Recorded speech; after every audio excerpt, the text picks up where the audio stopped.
Today we are going to talk about addiction, about shame, about being shamed, and about self acceptance, and how this influences other generations as well. So, let me introduce the two ladies here with me. That's Anna. Hello, Anna. You want to share a Hi. little bit about yourself? Sure. I run a business called SugarX Global, and we deal with sugar addiction. And the way I got into that was I'm a recovering addict, and I just recently celebrated 35 years clean. And the first time I tried to get clean, I was 17 years old, and I'm from San Francisco, and so drugs were a big part of the culture growing up. And I thought I was a drug addict. Now today I know I'm an addict and sugar is the gateway drug. And when I had that realization, and I had the realization that addiction is one disease with many outlets, but early and chronic exposure to sugars can really wreak havoc on the developing brain, and that addiction is a brain disease, and it's a disease, not a decision. Nobody thinks I want to be an addict. So I started to see how I switched from sugar over to drugs and then back to sugar when I got off of the drugs. That's part of my story. And I never felt as free as I feel now until I put it all together. So I think that addiction is something that we think of as like you have to be Skid Row on the street, this and that. And when it comes to sugar addiction, you don't, but you can feel like Skid Row on the inside, if that makes sense. Yeah, and you can explain a lot about it later on. First, we're going to go to Laura. So, Laura, do you want to share a little bit about yourself?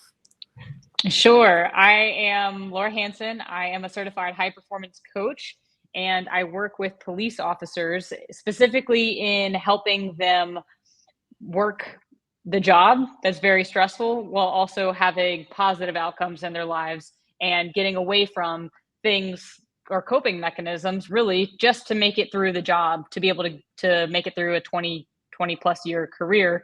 For me, I spent about 8 years on the job in Virginia Beach, and I was turning to alcohol as a coping mechanism for me. And also, as Anna's going to talk a lot about today, and I can't wait to learn more about, is the sugar component, not just sugar, but caffeine as well, and really needing some other substance in order just to get by.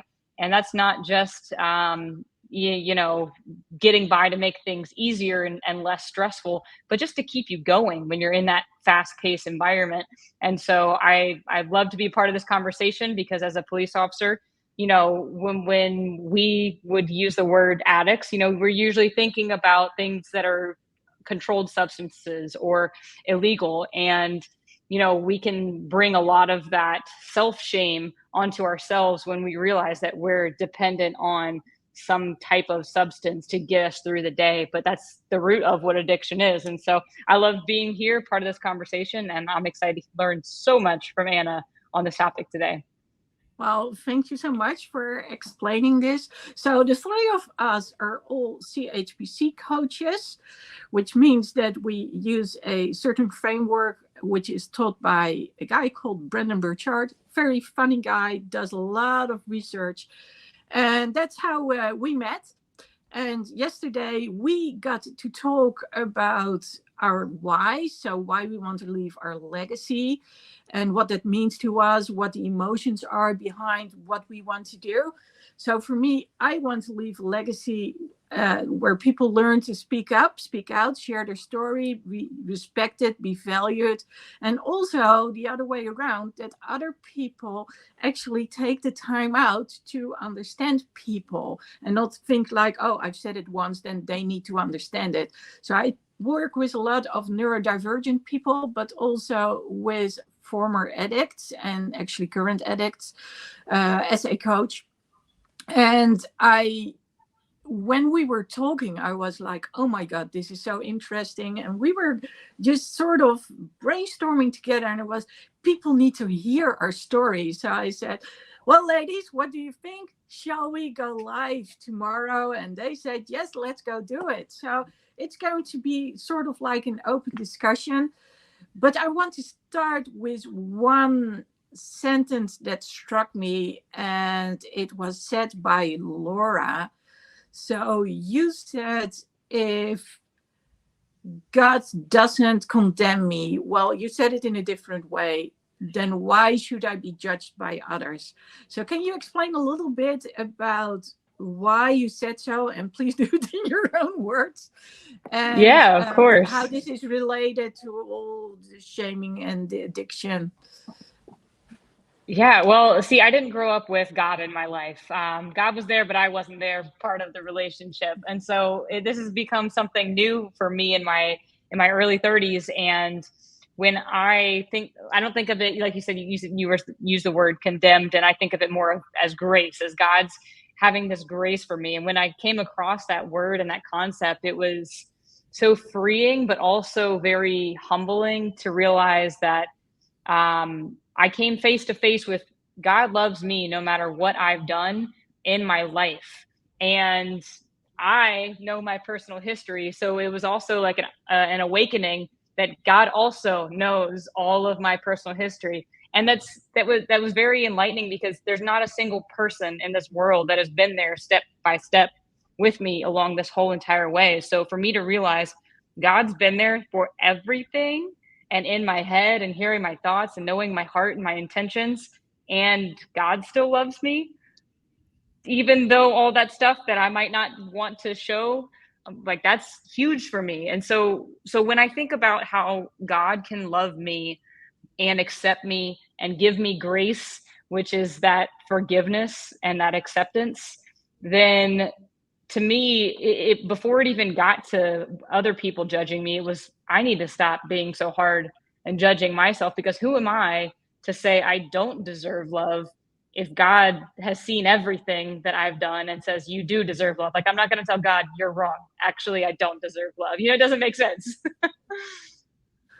Yeah, so I'll share straight away. I am deconverted, but that doesn't mean that I don't agree with the importance of giving ourselves grace and with the importance of the self-acceptance.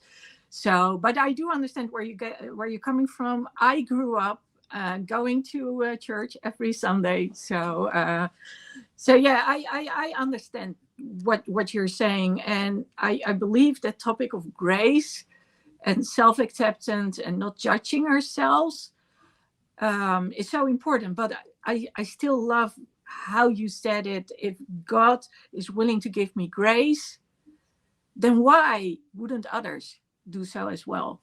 So Anna, please pitch in. Well, I would say that I have a similar experience to Laura. I knew, like, I heard people talking about God, and growing up in San Francisco, I was exposed to a multitude of religions.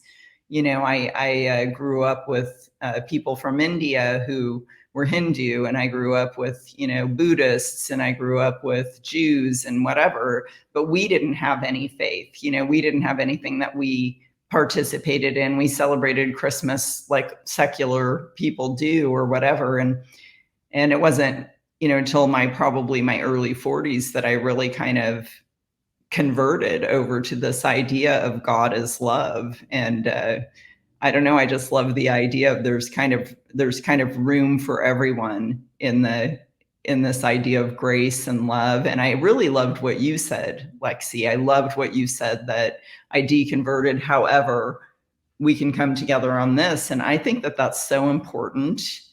And I think it's very important to making the world a better place, seeing what we have in common, not seeing our differences. I think that's a huge theme in recovery. To live and let live is a saying that a lot of 12-step programs use. And I believe it was first said by AA, by Bill W., who was the founder of AA. And I think that thinking about living and let live and let live, like, I don't have to live the way you live. You don't have to live the way I live, but we can live together in some kind of unity and some kind of, beautiful way. And so I really think that high performance coaching lends itself to the recovery process, period, whatever you're recovering from, right? Whether you're recovering from, like you said, feeling unheard and being able to stand up and speak your truth and be who you are and be authentic as a human being, and being able to find a tribe of people that accept you just the way you are, that is grace. And so I think that that's a high performance value, period, whether you're an addict or not. I think that that's a value that we should share. And the word judgment is a funny word, isn't it? Because we can be judgmental, which means, I could say, oh, I don't know what that thing Lexi is holding in her little cartoon there. I don't know if I like it. I could sit there and make all these judgments about that cartoon picture, right? Or I can use good judgment, which is what I prefer. I say you have to make judgments all day long. If I'm going to cross the street, I'm going to look both ways. And I think knowing the difference is very freeing, right?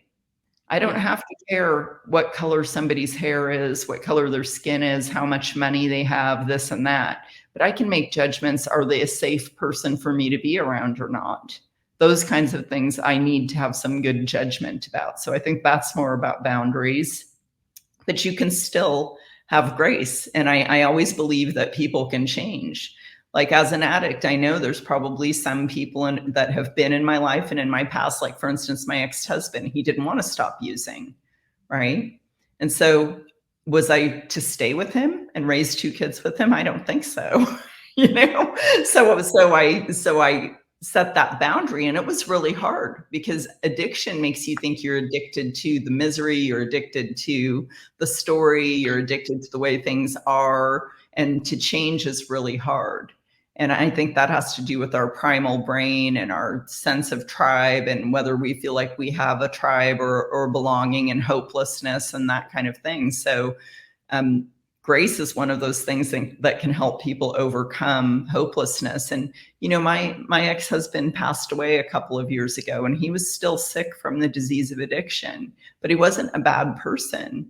And I learned to detach from all of that and see the places where we could agree, and the places where he was a good father to my children to the best of his ability. And I was able to not live in bitterness, through my divorce and everything because of that. And so I think that there's a lot of freedom in real recovery. There's a lot of freedom in it. I think you make a really good point about when you said he's not a bad person, because that's like the first place that so many of our minds tend to go. It reminds me of being a kid, and drugs are bad, and then as a kid you're like, okay, drugs are bad, therefore people who do drugs are bad. Like, I don't know, you do the simple math and it doesn't add up. But when I moved into law enforcement, and you're told, okay, well, this is what's allowed, this is what's not allowed, and so you're taking people to jail, and it's again just these associations that are happening in our minds of, okay, this thing is bad, but it gets attached to the person. That's where the label comes from. And then, next thing you know, when we see those similarities between what we're doing and somebody else is doing, that's when that self-shame comes in, because that's when we say, okay, I know I'm not supposed to be doing this. This is bad. And so therefore I am bad for doing it. And that's where as we know, when it's the I am attached to something, that's where that shame comes in. And Anna, I know you were talking a lot about this yesterday in our conversation, but more about people don't want to go and ask for help when they have shame about what it is that they're doing. And it all comes back to just how you label it in the first place, right? But if you're emphasizing, look, you're not a bad person because this happened. That was your decision. That was your coping mechanism for something. As we say in coaching, there's a reason, payoff. Yeah, it wasn't even your decision. Your choice is literally taken away from you in addiction. Most people want to stop using.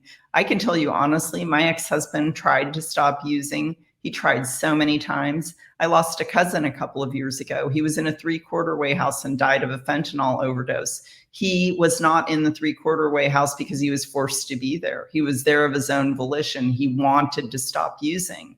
It's because your brain's reward center has been hijacked, and you actually downregulate your dopamine receptors. So it's like when your dopamine squirts out, when you get high, your receptors are saying, the boy who cried wolf, we don't want any, we don't believe you anymore, right? If your brain is trying to have equilibrium or homeostasis, it's biochemical. There's nothing you can do about it. You're not supposed to have too much or too little of anything. And in addiction, you get too much, and it quits working. It Yeah, stops that's true. working. And so you're not even using to really get high anymore. In truth, an addict is, and you can read Anna Lemke's book, Dopamine Nation, which is a great read, by the way. And she's an amazing woman, but she explains it that when you increase the pleasure, what goes up has to come down, and pain and pleasure are both in the dopamine reward center. And so when the pain goes up, you can't tolerate the withdrawal. You're just trying to feel normal. You can't even feel good. You can't feel whole. You can't, it feels like you can't function. It feels like your whole world is going to fall apart. And so you give in, and there's no white knuckling it, because until you admit that you're powerless over your addiction, which is the obsession and compulsion you use caused by the biochemistry in your body and your brain, right? Then you can't stop. You don't realize you have a choice. But when you realize, okay, if I do this, this is going to continue to get worse. My disease is going to continue to progress. And if I find people to help me make it through the next day, make it to the next meeting, for instance, like a lot of 12-step programs will say, don't use between meetings, right? Or just for today, you can do anything until bedtime. And so they cheerlead each other, and they insist you can do it. When you get involved in the right kind of recovery group, you're going to find people that believe in you because they've gone through it. And I think I love the concept of sponsors too, helping one another out when people have a difficult situation. So getting back to what you said, so instead of actually getting a high, you get a normal because of the dysregulation. I also believe that, and you actually said something about that, Anna, that a lot is related to mindset. So how do you grow up? How have you grown up? In which environment? What were you told? And when you see other people, how they deal with their pain and what they've been said. So when we talk about shaming ourselves, a lot of it also has to do with what we have been told growing up. And at some point, maybe our parents said it, maybe teachers said it, maybe kids said it. We start repeating it ourselves over and over and over again. And when something happens which triggers that pain, then we want to numb that pain, and we don't know how to do it using our own thoughts. And then when somehow you get exposed to whatever it is and you don't know how to control it, then you might go overboard, and then, oh, this is a nice thing to actually numb the pain. So I do compare it to, you want to flip the switch for a moment, just not to feel anymore, but just to be like, okay, now everything is normal. So that's when I look at things, I usually also work a lot on the mindset. So what has happened, this also is a part because I'm not only a coach, I'm also a therapist. So I do a lot of stuff with hypnotherapy. But yes, it's both the environment, it's what you've heard growing up, or maybe your trauma. Of course, it can also be that something happened, that you got into the hospital, and then all of a sudden you got all this pain medication and it was too much. There are so many reasons why you can start using and do it, and it starts out so innocent, but then at some point, in order to numb the pain, you need to take more and more and more and more. Right. By the way, what I'm holding over there, and in the US, you've got armpit crutches. They are like all the way up. This is an elbow crutch. So my crutches help me to keep my freedom. So, Laura, pitch in, please. Sure. Well, there's two things that both of you said that I want to start a conversation about. Anna, you had mentioned the obsession and the compulsion, and Lexi, you had mentioned People don't know how to control it, as in that the pull, the temptation, the need, the fix, whatever it is that you want to think about, or however you want to think about what it is when I'm in the state of lack of not having that chemical that I need, and I don't know how to control it, and also working in how the thinking is, right? We're all coaches here, so we love analyzing those thoughts. So can maybe Anna or Lexi, one of you, weigh in on what are we looking at what is that like when someone has that obsession and that compulsion to do something? Because I think that tends to be what's not addressed. And so it becomes just don't do it. Why are you doing it? Don't you have the discipline and the willpower to put the drink down? Don't you have the discipline and the willpower to just walk away and say no? And I think that leads to the shame for the person who's using or having whatever behavior that's undesired. And it doesn't really address, hey, it's not the fact that you did it. It's that I didn't know how to control that obsession, those thoughts, that compulsion. That is what is I guess the problem, so to speak. What do you guys think? What would you advise people who say, okay, I don't know how to control it? What would be your first advice to them? Well, I think, first of all, loss of control is a symptom of addiction, but it's also a symptom of harmful use.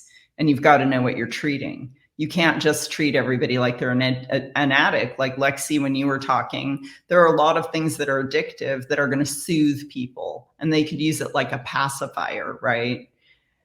It's when you're, okay, so like me as an addict, I'm clean. I've been clean off of food, drugs, alcohol, everything for many, many moons.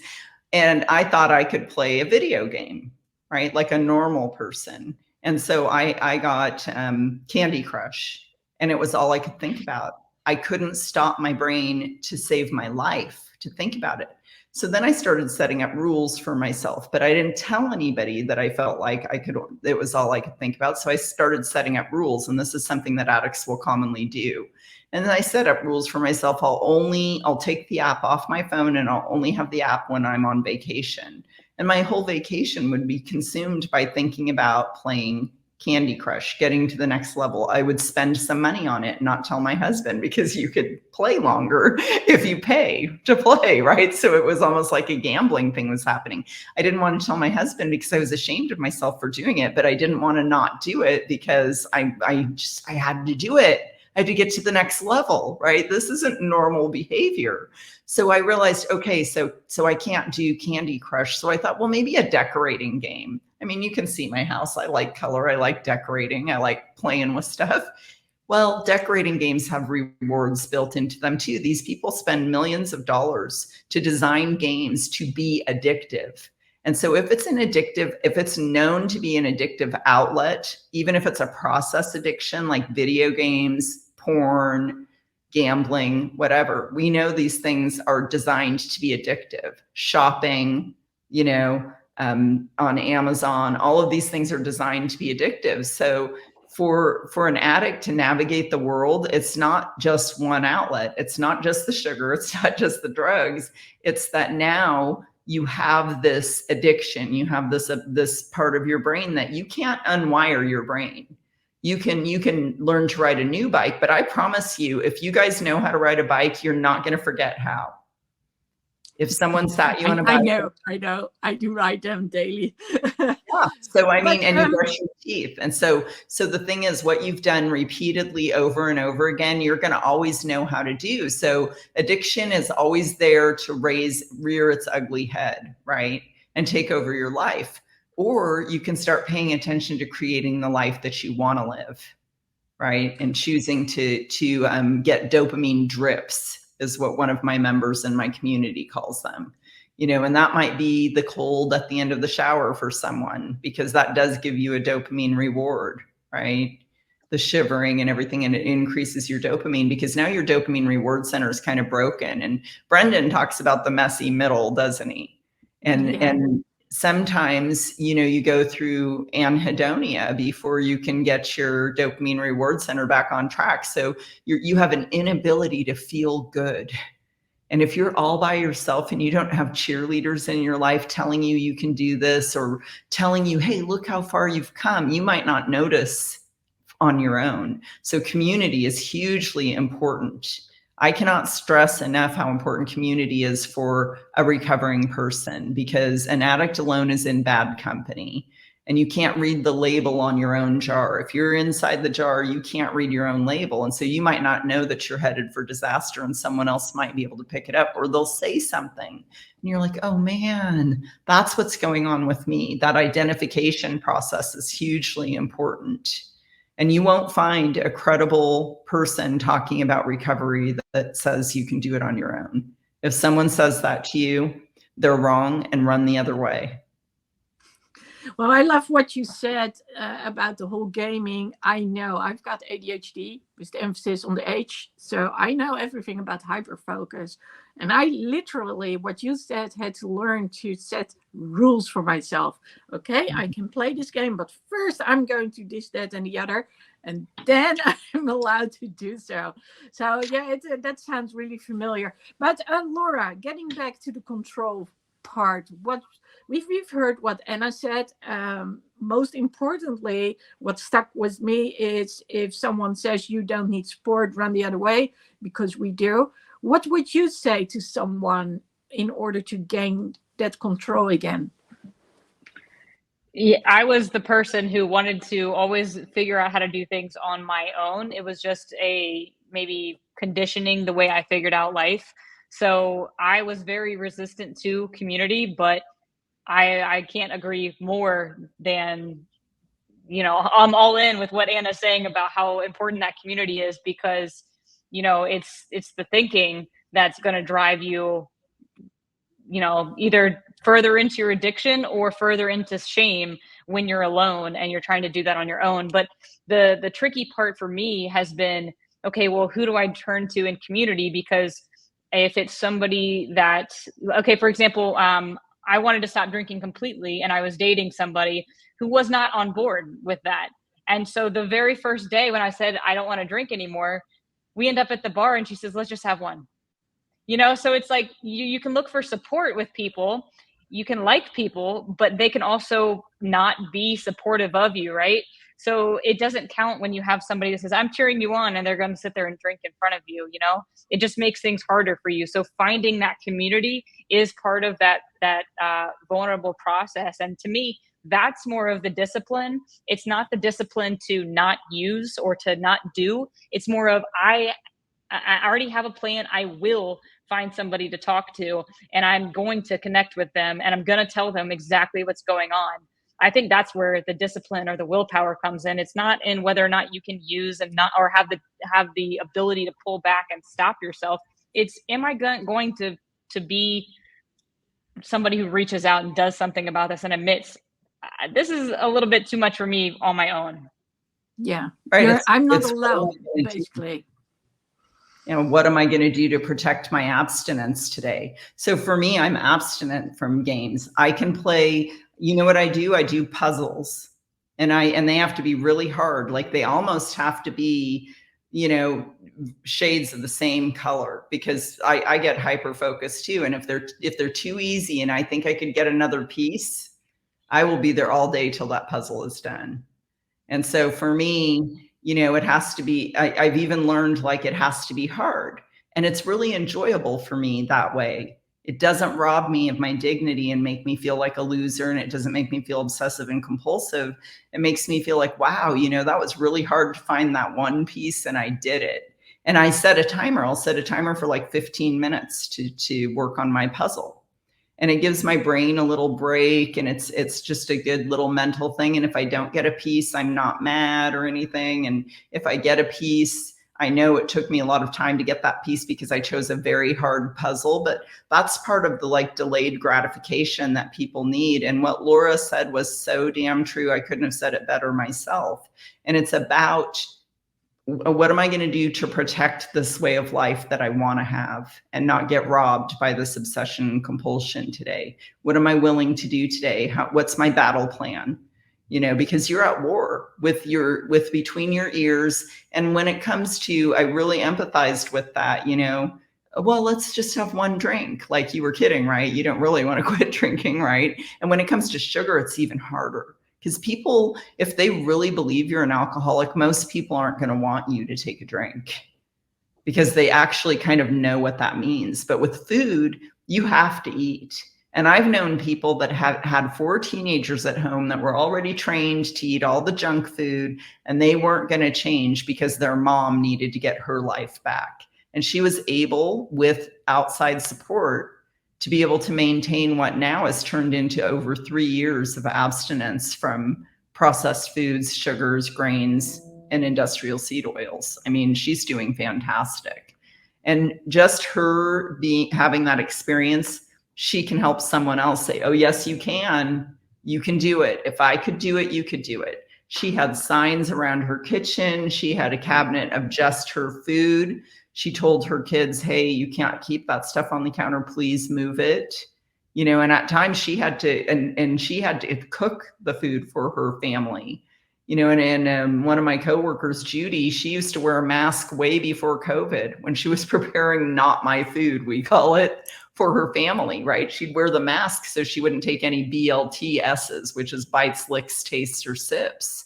Because one little taste of something, I mean, I one time got a seasoning and I put it on my fish, and I was very careful to read it because I have celiac. I have to make sure there's no gluten containing things. And I missed a teeny tiny little microscopic label, you know, and it had sugar in it. I didn't know it until I took my first bite of fish, and I could feel the little hairs on the back of my neck standing up. That's how sensitive I am to it. I took one more bite and I was like, no, you know, and I took out my iPhone, I took a picture of the label and I blew it up, and sure enough, sugar. And I learned my lesson. If it's small to read, take a picture with your iPhone, blow it up so you can read it, right? And so I learned a valuable lesson. That wasn't a relapse. That was just, I hit a little landmine, right? I mean, you know, you have to, it's, different people are going to have different levels of abstinence. But for me, I have to have complete abstinence from sugars, flours, grains, and seed oils. And that's what all the crap is made out of that are toxic to your mitochondria anyway, and to your brain health. Yeah, I like what you said about the family and having the mom where she's in this environment at home, already addicted to something that, you know, I've struggled with food as well, because you can't just cut out food. It's part, you have to eat, right? So it's way harder, especially when there's a culture built around it as well. But what I love the most about that, and the sharing of the story and her being an inspiration for other people, is that I know for me personally, when I know what other people are doing, instead of shaming myself by saying, well, I'm not able to be as strong as she is. Instead, I'm like, you know what? She can do it. And it calls me into a place of higher action, or a place to strive to. So that way it's not that I'm, oh man, I'm not where she is yet. It's like, I can get there one day. It becomes a physical, tangible place, an objective for me to get to. And I can just see. And so I love when people are willing to share their journeys and their struggles. And then I'm sure she has plenty of stories of how hard it was and how many times she made mistakes and failed along the way while she was doing it. And that is the humanity of it.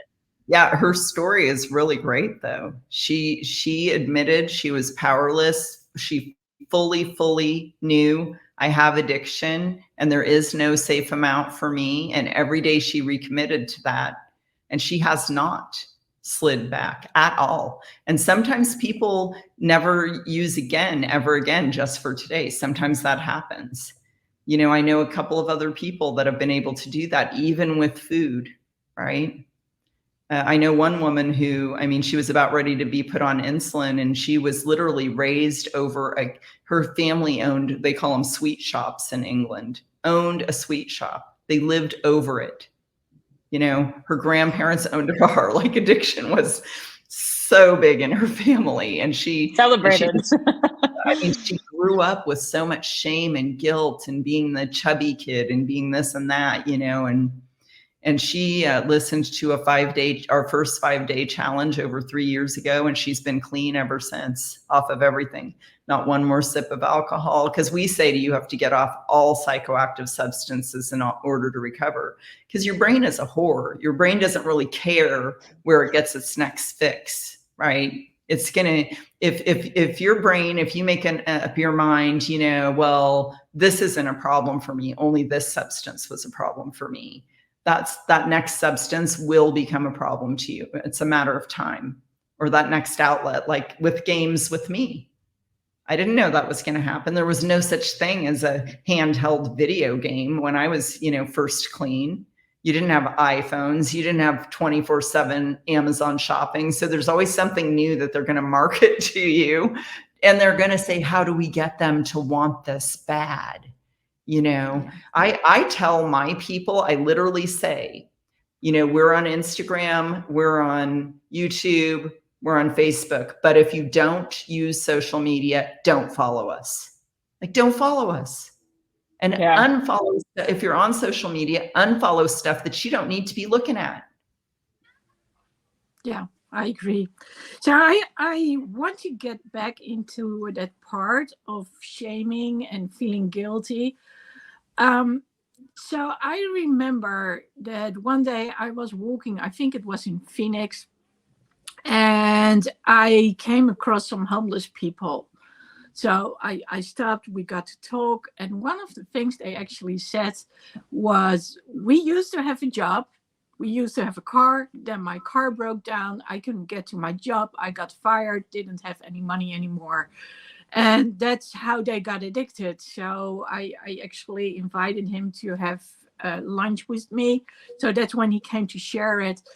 And what struck me most about all of it is, here is someone who used to live his life, not a worry in the world, and then all those things happened, and lack of support, and I was like, oh my God, how are you going to get out of this again?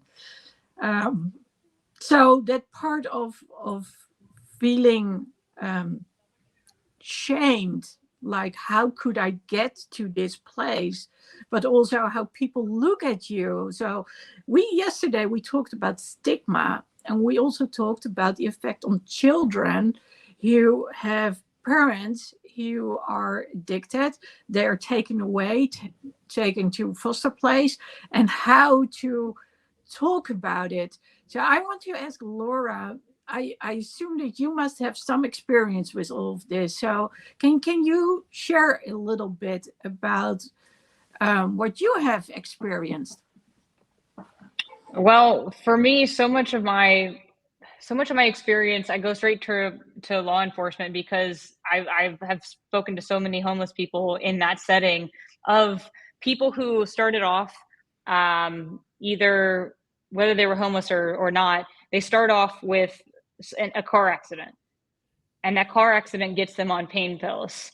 And then their pain pills run out, and then they go to the next place that they can get it, which is heroin. So now here I have somebody in front of me who is early on into her heroin addiction, and I'm arresting her, and we're just kind of looking at each other as two human beings, like, what's going on here? And she's like, I didn't want my life to be like this. Like, I am actually so embarrassed that I'm being arrested right now for a heroin addiction, when this is just because of a car accident that happened. And so, you know, I pull all this back into the grace element, because we shame ourselves so hard. How could I get homeless? How could I get addicted to drugs? And then you think your life is over. And I see, I don't know, I see how people normalize it to, this is just how it is, or this is just who I am now. And the identity gets so wrapped around it without being able to zoom back out and say, something bigger is happening here. You know, and it's just like, there's still recovery ahead of you. There's still ways to get out of it. It's going to take work, but that's still an open road. If you're still alive, if you're still breathing, from where I'm coming from with my faith, God's not done with you yet. But That's even if right. you're not coming from a religious point, if you're still here, you're still breathing, there's still a way. So I always return back to whatever circumstance you're in right now, or however you were raised, or however long you've been in that habit or that way. It's just a matter of, is this it for me, or am I going to get around different people that are going to help me do things a little bit differently? And it's not hard. I mean, it's not easy. It's hard to be able to even say, I'm going to do things differently. Just the saying of it. Yeah, and that's why the why is so important. That's how we actually got to talk about all of this. So I always get back to the why, as in, but what do you want to change, and why do you want to change it? And if you literally get back, then you also get back to those first mindsets. I remember being at Tony Robbins, and he had this Dickens process. So he actually did the why. So we were in a dark place. We were not allowed to leave. And he wanted us to get back to really literally that first moment. And for me, actually, it sounds so, well, unimportant.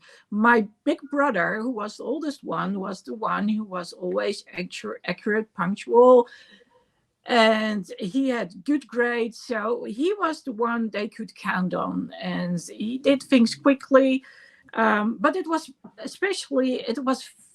visible.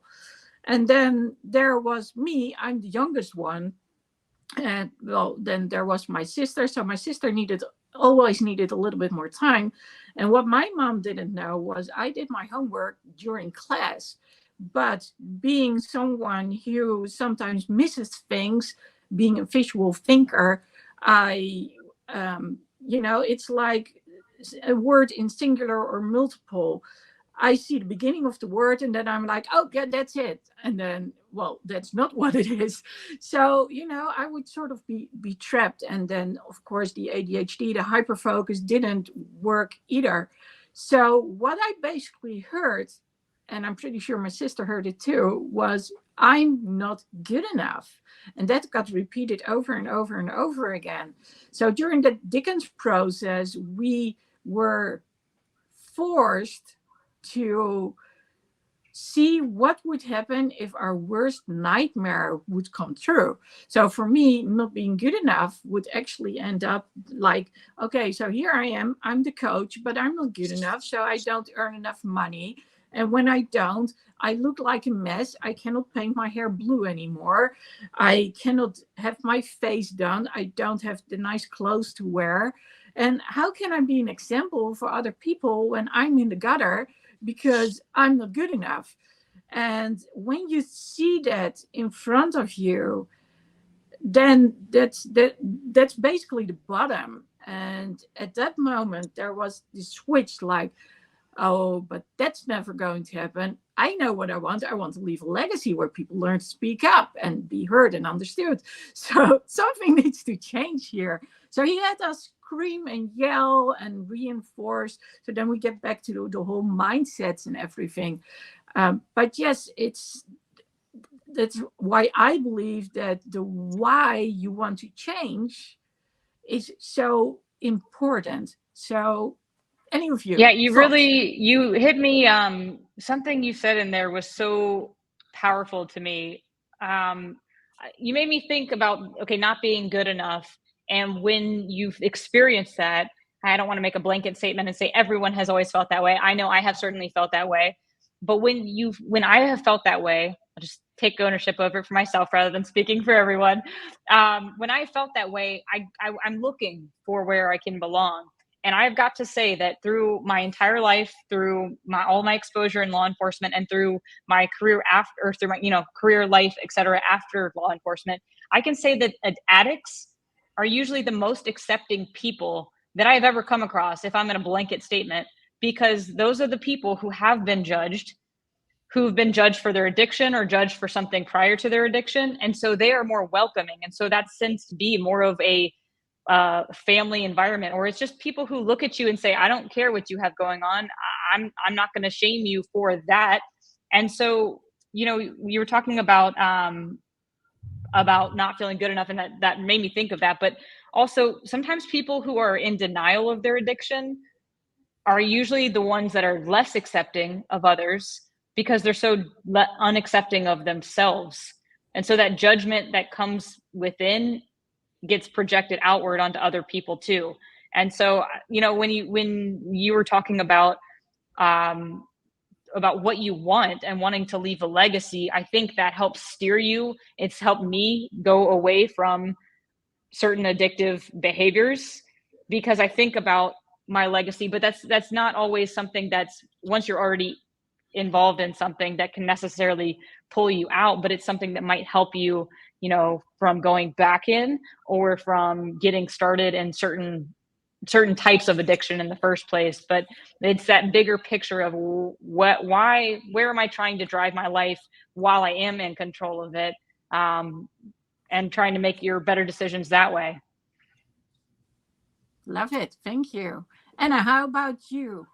Well, I'm going to say I have a different perspective on addiction. Addiction happens spontaneously. I don't think you need to have trauma. You could have had a perfect childhood. I know people in my own life that knew they were loved, they were treated well, they learned how to treat people well, but they still became addicted, because it's about the substance changing the brain.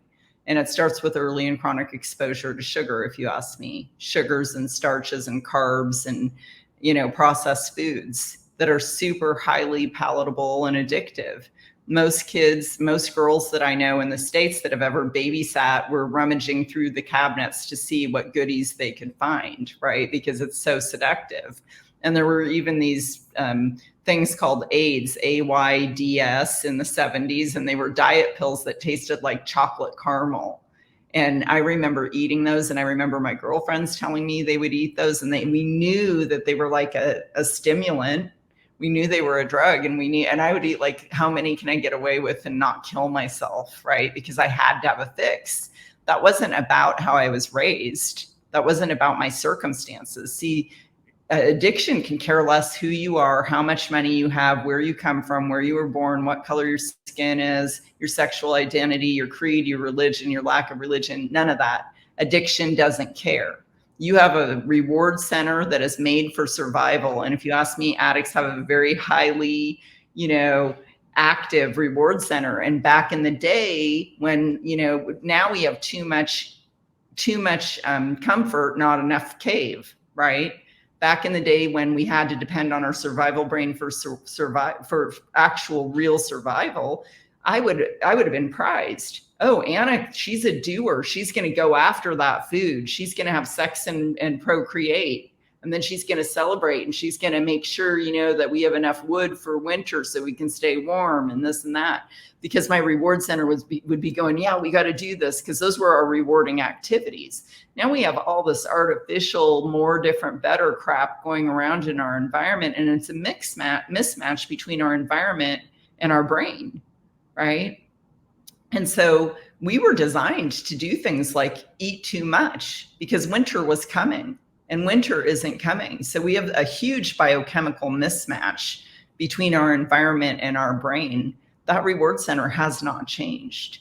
And so when I hear someone say, oh, they think they just got addicted, I would really love to use the sugar tool on them and assess them according to the DSM-5 and the ICD-10 to see, when was your first signs of addiction? And I would almost bet money on it that it would start with sugar as the gateway drug.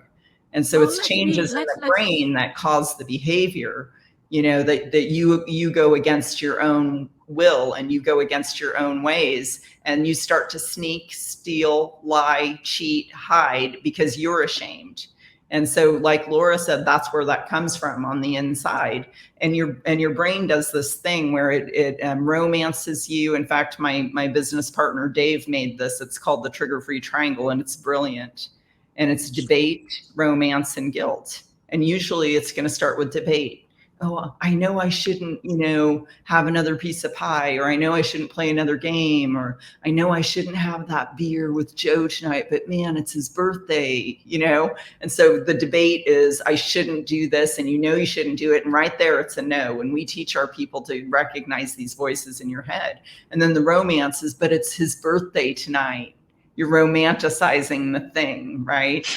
And then guilt comes. Oh my God, now I got to hide. I can't let my wife know that I had that beer because I've been sober for 6 months. You go and you pick up your 6-month key tag because you don't want to tell anybody what's going on because you feel like a big piece of doo-doo, And so these three things go hand in hand, and debate is like, picking, lighting a match, and romance is seeing how close you can get the match to your fingers, and guilt is burning yourself, right? And so this person didn't want to harm themselves, but before they knew it, they were in this loop of thinking that conspired. So this is your frontal lobe that reasons, right? So to think that you can think your way out of addiction. Dr. Paul Earley, who is the head of the American Society of Addiction Medicine for many, many moons, says that addiction is the most complex illness known to men, that it literally conspires to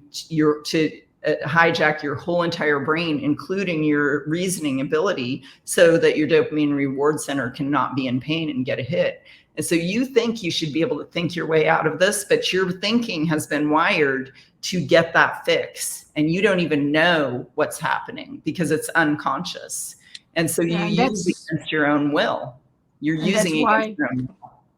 Yeah, that's why a lot of addiction centers nowadays, or at least over here, they treat it on multiple levels. So there's the physical addiction, we're talking about the brain, but there's also the part where it comes to self-esteem and how we look at ourselves. And getting back to the food is an instant reward. The moment that you take a bite, you instantly feel good. That's why food is one of the hardest things to deal with. And for people who have a food addiction, they always say, food is around us. But it's true. If you want to feel good, most women start eating chocolate. You know what? You do have a point, but the high biochemically starts when you make the decision. So we know that a dope addict, when they're like, okay, I give up, I'm going to go get high. When they're on the way to the dope man's house, they already have a sense of relief. The pain has already alleviated.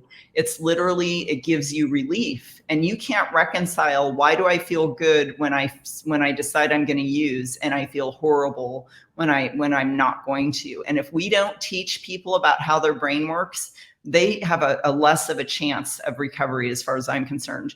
You guys, I have to go, but this has been amazing. And I think addiction is something, that is close to everybody's heart. And most people have been affected by it in their families, friends, workplace. It costs our country a lot of money. And children, you mentioned them. So I do want to say this, if you could do anything for anyone in the whole world, if you work at a school, if you are a foster parent, thank you, number one, for both of those things, right? Because you're working with our future. If you can just not be ashamed for that kid, like not think, oh, that's such a shame their parent got taken away. Think of it like if the parent is in treatment, the parent is in jail for whatever, that it's almost like if someone had cancer and they had to go to the hospital, right? You wouldn't be like, oh, the poor kid, they're, they must feel so bad about themselves about this or that. But if you can just be like, I heard that you're going through some stuff right now, and I want you to know there's hope that things will change, and I'm going to be thinking about you and hoping for the best for you, and you need to hold your head high because you didn't do anything wrong. I think our children need to know that.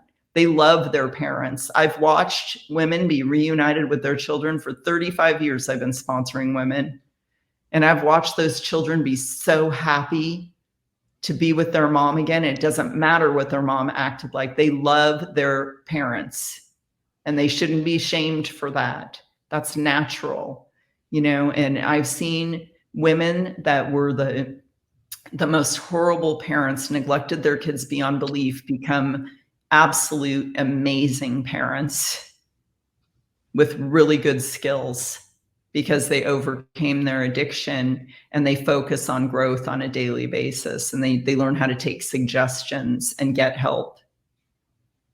Yeah, I love that. I totally love that. So, Laura, I think we have to wrap up in a few minutes as well. What is the one thing that struck you the most? Maybe something that you would like to share with the viewers out there? Just I think Anna really hit home with how you can't think your way out of it. And, the first thought is how disempowering that is, because we want to be self-sufficient. We want to be able to do things on our own. And so to think that it's like our brain is betraying us and not working with us. So it's like taking away our own decision-making authority. If you can't trust your brain because your brain is simply just trying to drive towards that reward, then it takes away your own power, and nobody wants to feel that powerlessness. And it's really emphasizes, if nothing else was more loud, than how community is needed and how it's not a willpower thing. It's you need somebody else involved to help you with to guide your decision making. And it's like almost like you can't trust yourself to make the decisions. And there's so much that we all have to be real about in our lives, and the things that we are going through, any type of hard time, anything that our mind gets obsessed about, gets fixated on, hyper focused on, addicted to. It's not something to do on our own. I think there's a reason why we are social beings. I think there's a reason why there's a strong connection between people. So it's imperative that we find our people that you can hand over the baton and say, look, I know I'm a smart person. I know I can work hard. I can raise a family. I can be a good spouse. I can be an awesome mom. I can go to work and I can make millions, right? But I cannot handle my brain. My brain wants this, and I need your help to help me not do that thing, right? So it's acknowledging that you can't do it all. It's acknowledging that we got to pull other people into our journey, and that's the way we get through. That's the way we set ourselves up to have the best life that we can have, and get those rewards. Like Anna said, the be able to have the family, be able to have those beautiful moments with other people, and live a long life and leave a legacy, like you mentioned. And in order to do that, we've got to bring others into our journey to help us along the way. Yeah, I totally love that. I believe that support is one of the most important thing about the brain. So it's a double-edged sword. So on one hand, the brain craves because, hormonal disbalance and everything. But on the other hand, the brain knows when you are going to give in anyway, because you've done it before. So the brain is like, I don't trust you. You're not going to do it. So it just pushes on because it knows you're not going to be trustworthy anyway. And that's the whole thing, that once we let ourselves down one time, then we have to teach our brain again that we can be reliable. But if we're not, then it starts eating at us. Like that example that Anna gave about the person who actually did get a drink and did still go on with, okay, I'm still 6 months sober. It's going to eat at you. And then at some point, of course, the question is, can you handle it? Can you give yourself an explanation?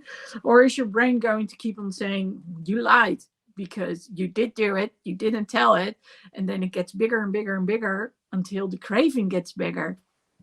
So yeah, it's so complex. There's so much here. There yeah, really that's is. so true.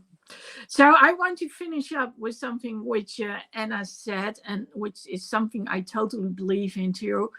This is not related to your status, who you are, what you look like. It can happen to stay-at-home moms and dads. It can happen to business owners as well. The change or the difference between this is that when a business owner actually gets to start using again and doesn't have control over what's going on, they can actually mess up everything. So the life of themselves, their employees, their family, within a week, maybe even earlier, especially when you have a gambling addiction.